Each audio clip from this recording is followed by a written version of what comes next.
Welcome to the Obesity Medicine Podcast with your host, Dr. Matea Rentia, board certified in internal medicine and obesity medicine.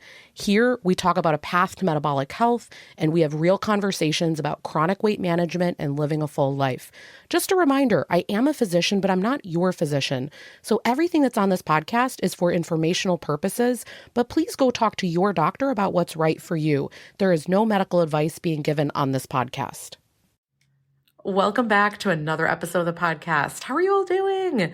I'm really excited today that we are going to talk about our meal delivery services worth this.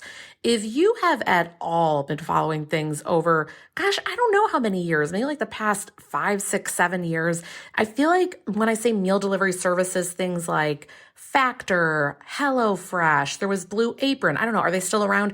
There are so many services where you either get boxes that have the ingredients, or some of them even like Hungry Root, it'll be instead of you having to go to the food store, they have all the different things that you would get at the food store, and they're almost doing the shopping for you. And then they'll suggest different menu things, but you also have a lot of variety, or more the kind of thing that I do, like Factor, where the meals are fresh, prepared, and you can just poke some holes in the top of it, stick it in the microwave, or if you're not eating it, you can stick it in the freezer. Services like this have just boomed in popularity, and there is a service for everything. I know I'm a vegetarian, and while Factor does offer some vegetarian options, I know ones that I've really liked in the past is Daily Harvest.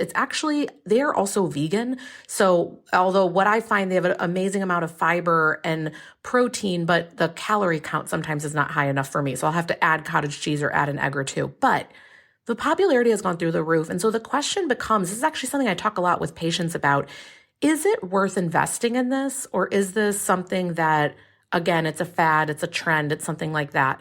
And what's interesting is when I first started this journey years ago, I thought, well, that's the thing that's holding you back. I want to call it the Oprah effect, where you're like, if I had a chef, if I had someone prepare all my meals, I would always eat on plan and I would be perfect. No. So I have gone through so many different iterations of this. I have gone to places where they prep the food for you and you can buy different things. There was a lady that she was making sort of keto-ish type of food, but I would get just big trays of baked veggies from her. And I forget what else I did. I think she maybe made some higher protein enchiladas. And she would customize these things for me. I think at one point I was the only one ordering from her, but I've gone through just so many different versions of this, so many different meal delivery services. And here's what I've come to. I've come to that you need to find a system that works for you. So I will tell you what works for me, but then I know that every patient that I work with and coaching client, they have a different formula. And so the fallacy is if you think that you're going to arrive at this is it and I found it and we're good, not the way. So again, initially I was trying to have someone else make the food, and then I realized I wouldn't like the taste. It would be off that week, or whatever would happen. And then I would feel so guilty that this big amount of food was going to waste because no one else was eating it. And it just didn't hit the spot that week. I just didn't like it. And then I realized I wanted variety with time. And it's really hard when someone else is making your food to be kind of super diva about it when you're not really having like a skilled home chef coming to the home. And by the way, believe it or not, I have clinic members that will want a chef and cannot, they're so short staffed, some of these agencies, that they can't find a chef to come to their home. Isn't this incredible? You'd think, oh, well, it's like not a problem. If you want to pay someone to come to your house, that's not always the case. So anyway, I digress. But the point is this: I've gone through all these different iterations. And what I personally have learned is that I like variety. I want different tastes. I want different things at different times. I have different seasons of life. So sometimes I'm going through work periods where it's just one thing to the next, to the next, to the next. And I know when these weeks are coming. It'll usually be a week or two either before or after a conference. And I know, okay, maybe instead of my patients being spread out over however many weeks, we're kind of compressing it down so that I can go to that conference, or maybe it's over the summer and we have a week vacation or something like that, right? And so I know during those times, I'm going to need meal delivery to help save my life. Seriously, I don't have a fighting chance at it otherwise. So for me, the thing that we have stuck with for years in my family, but again, we experimented with all the other services. We really like the Factor meals. And the reason I like it, we literally, me and my husband will get it every so many weeks. So we're not getting it every single week. But when I get it, there's about either 3 or 4 meals that I get, depending on how many I like that they're offering for that week to pick from.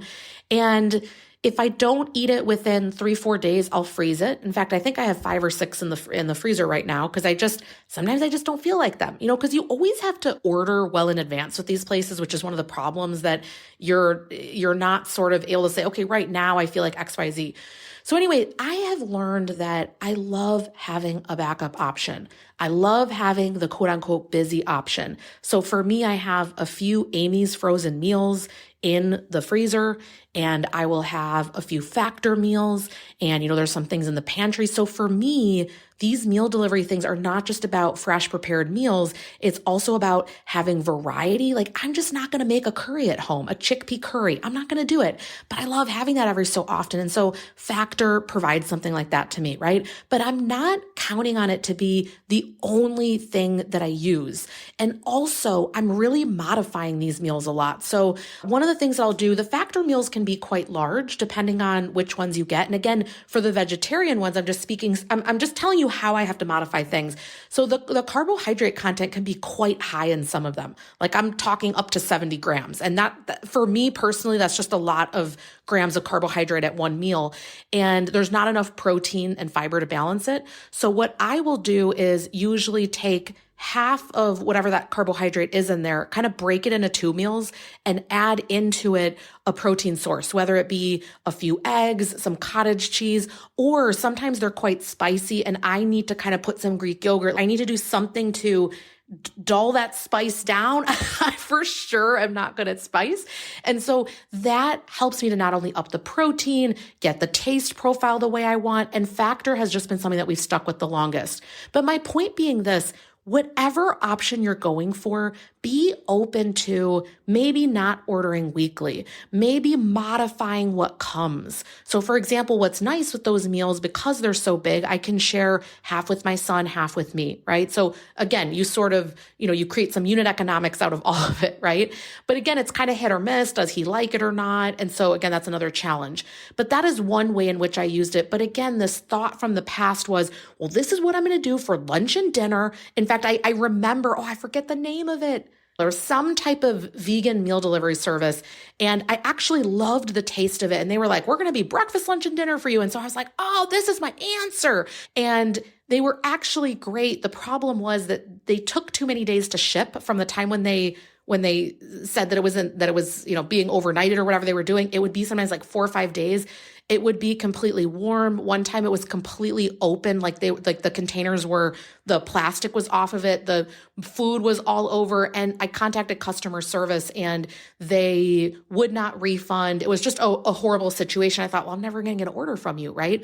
But the point is, I've gone through so many of these different companies until I found one where customer service fit, taste profile fit, all those things where I could modify it in a way that I want, and that's what's working for us. So be willing to, if you're going to go down this road, to try different things. By the way, the same principle applies whether it's these home meal delivery services, also trying, for example, if you're trying some of these frozen meal options, there's a lot of either well-known companies that are trying to get into this space, quote unquote, the GLP-1 market. I hate that, but it's what they're calling it, right? And they're focusing on products that are higher in protein, higher in fiber. They know what we need. And I'm like, great, let's do it. But you've sometimes got to try a few different products. And that's how you know what you like. Can we not give up on things? Can we keep an open mind? Can we use it in a way that's maybe different than exactly how they intended it?